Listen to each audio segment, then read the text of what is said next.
Well, we've had more fun at garden centres today. We had 1,000 plants yesterday and clearly wasn't enough. We've had to go back and get another 30 odd North Star of the agapanthus, and we're even going to have to split some of them down as well because it's not going to be enough for what we're actually going to need to fill these borders. And we've got some snow cloud agapanthus as well, and we've got some campanula, and we've got loads of other little euphorbias and little pieces that are going to go all over. And we have our plaque on the wall, and it is beautiful. Wait till you see it because it really is glorious. But we're not going to show you that till the end, so you're going to have to stay tuned. So we're starting to get the hedging in everywhere, and it's just really it's unbelievable the change it's made. And again, we've had the majority of the shapes cut out, we've had the majority of the work done, but you haven't been able to see what the form of the garden, how formal it's going to be and how it's going to actually come to life. And just to confirm, so people were saying in the comments that Ilex is a holly. Yes, Ilex is a holly, but what it also is, it's a boxwood substitute. So this is Ilex. It's Ilex crenata. We have the paperwork for over 600 of them. So it is 100% our boxwood substitute. So we're going to call it boxwood, even though we know it's Ilex crenata, and it doesn't get blight, and that's the reason we chose that one. It's very blight resistant. We're going to have our white roses. There's going to be lots of white roses going in. And again, the shapes that the garden's actually going to take, it does actually feel formal now. The trees are in and they've lifted the whole thing. The whole garden just feels like it's come out of the ground and it's alive. And we've got plants for all the pots. We're going to be getting all them in. It's just going to be work everywhere. And just to see the little bits and pieces and seeing the little bits that needed filling in, we've had to fill in bits all around, because there was just bigger gaps than what we wanted. And our amazing friend Wanda, she came to stay with us during the summer. She won the 2-night stay with us, and what an amazing lady she was. We adored her, and she sent us a present which was nearly 2,000 bulbs to plant in the garden, so they're all going in today as well. So we've got a couple of thousand bulbs to go in, probably another 500-600 more plants, probably another 2-3 trips to the garden centre, because I'm guessing that even all of this won't be enough yet. We're getting there though, and I just can't wait to have it all in and come spring next year and start to see this garden come to life. It's just going to be magical. So let's go and crack on, get these in the ground.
So we didn't quite have enough agapanthus, so we're gonna make a couple extras.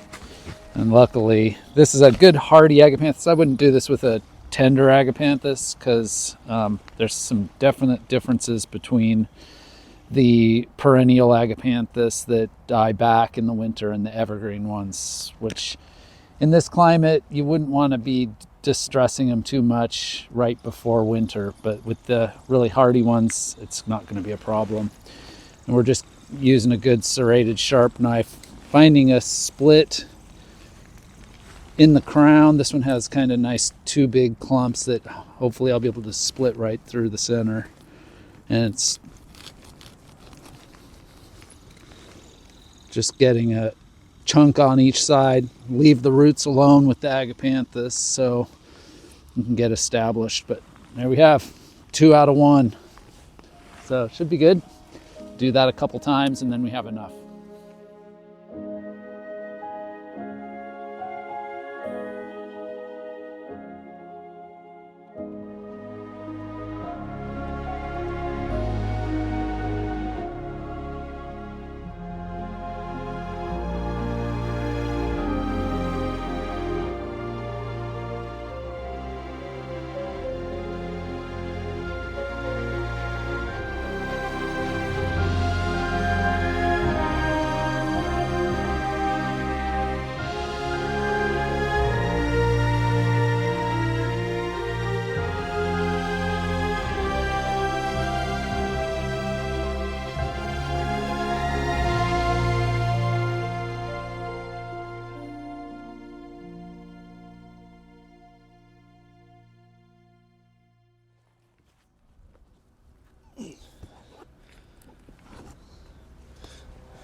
So now we've got all the agapanthus in rough place.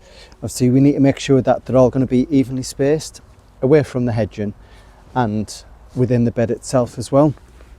Obviously this garden's all about the form of it and everything being sort of symmetrical and in place. So obviously it's essential that we get them all exactly evenly spaced and in the right place really. And yeah, I think we've got just enough. Now Shane's obviously split a couple of them, which is obviously a fantastic way of getting the most out of the plants, because buying agapanthus like this can be quite costly, especially when you're buying the whole garden centre out of them. So doing this, it's fantastic because it's give us an extra couple of plants just to get the amount that we need really. And obviously we couldn't wait because we wanted all exactly the same type, so there might be a little bit of variation with the actual breed or the coloration if we pick it up obviously the next season. So we wanted to make sure that they're all exactly the same, and yeah, doing this has allowed us to do it. So I'm going to get these all properly spaced out and then get these planted in and look at getting the other bed done. So I'll crack on now.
look at this. It's starting to come alive now. Again, we keep saying it, this has been covered in plastic for the last few months, and we've had to look at it, and again, we've known the plans for it, but when you have it's a bit depressing, and when you see it, it's just been so miserable seeing the plastic on it, and to see it like this now with plants in it, and it's still nowhere near finished. We're going to have bulbs right the way around. We're going to have a beautiful ring of lavender around it as well. And again, these agapanthus year on year will just get bigger and better, and they just add that nice bit of height. You'll have the box hedging. The box hedging's only going to sit at about a foot. We'll cap it when it gets to that. And we know it's going to take a couple of years to get to that, but it's lovely just seeing it and starting to see it take shape, and all the wonderful little things. And the bulbs that we have, so the wonderful Wanda sent us a magical selection of bulbs, and this is what we have. So we've got crocus, we've got tulips, we've got allium, both white and purple, we've got daffodils, which are white, and we've got chinondoxa. I don't know how to say that, it's really strange, but I'll show it to the camera a bit closer so you can work it out. It's called chiondoxa, and that's not perfect, but I'm sure it's what it is. And then again, we've got the roses in. So this stretch here is going to be all beautiful, beautiful white roses, and they'll flower all summer again. And again, thanks to Wanda, we're going to be having white allium in this. So all this will just be a beautiful white stretch when it's all in bloom and all looking wonderful. And we'll do that on all the circles. And again, when you see this from the air, these just make absolutely beautiful circles, and it makes sense. It doesn't necessarily make sense because I've just been looking at it on the ground there, and it doesn't make sense necessarily, but when you see this from above, it is absolutely staggering. And then we've got the beds over the side that we've been putting more plants in. So we've got little rosemaries here and there. Again, we're going to be going with probably, I think, 400 or 500 more lavender in the garden yet. So there's still quite a few to go in. He was kind enough to go and buy some catnip for us. So Paisley's been having the absolute time of her life in the garden today. She's absolutely loved it. And he's filled in with a couple of bushes as well, just to soften this and just to bring it down a bit, because right now it's all height. And just to bring it back down to the ground, we've got some beautiful plants have gone in that have given it a little bit of colour and a little bit of structure down at the bottom as well. Like I say, you can look at, there isn't a plant that we've put in. What we've put in from the last time Shane was here, I'd say about 98-99% survived. I think we lost in total about 3 or 4 plants, which again, survival ratio is out of this world. So we've still got quite a way to go. We need to get all of these bulbs in. Thank you, Wanda, for the 2,000 bulbs, but we now have to plant them. So we're going to get them in. We've got a couple more bags of allium as well, because some of the allium are bigger, so we needed the variation in it. So we're going to go and crack on with that and see where we end up by the end of the day. Let's crack on.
So we're working away today, trying to get everything sorted. Now, the urns, you've seen we've got big beautiful urns on now, beautiful columns.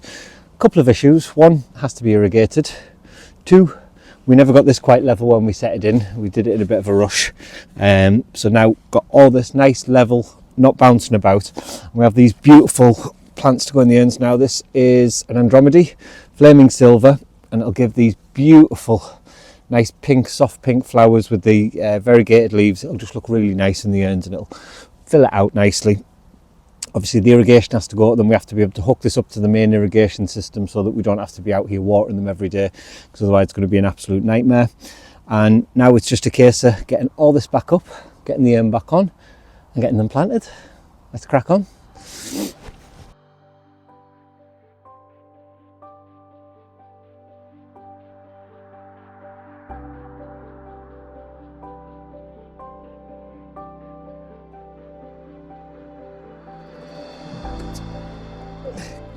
About with it. Yeah, you good?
Well, we finally have something in these beautiful urns, and we've got some glorious euphorbia that have gone in.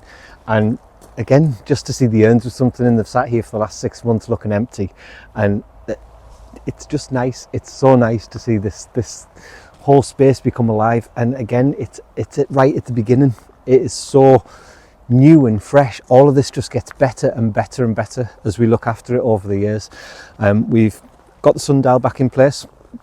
The top's getting remade by our wonderful friends Laura and Brian, so we're going to have the beautiful slate replicated for the top, and hopefully we'll have a working sundial in here. It won't be too long. At the bottom we've got the roses in, and we've got the crocus, all white, so all the flowers around here will be nice and white, mirroring what we've done with the edges where the other roses are, to basically just to make it all the same and make it look nice and to make it look formal, which is exactly what we were going for with it.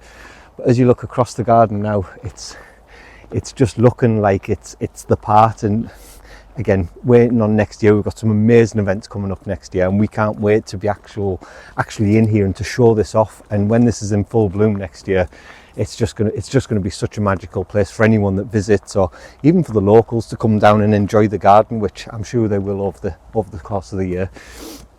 But we haven't just been working down there, we've been working up here as well.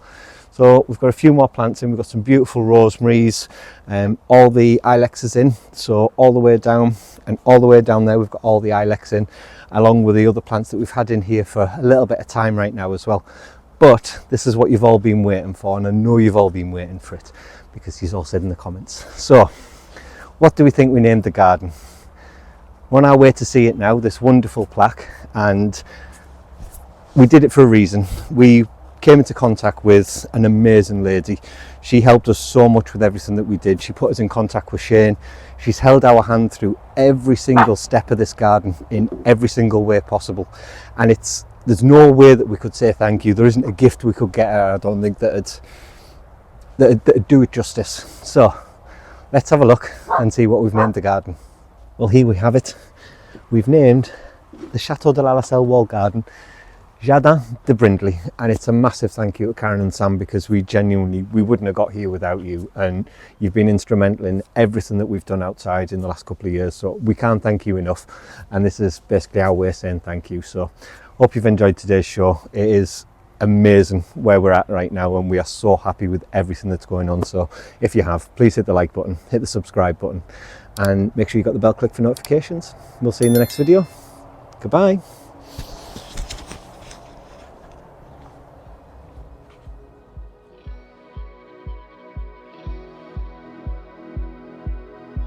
If you'd like to be part of our journey and help restore the chateau, then please join us on Patreon, where you'll be part of our journey, receive a piece of the history, and get exclusive videos.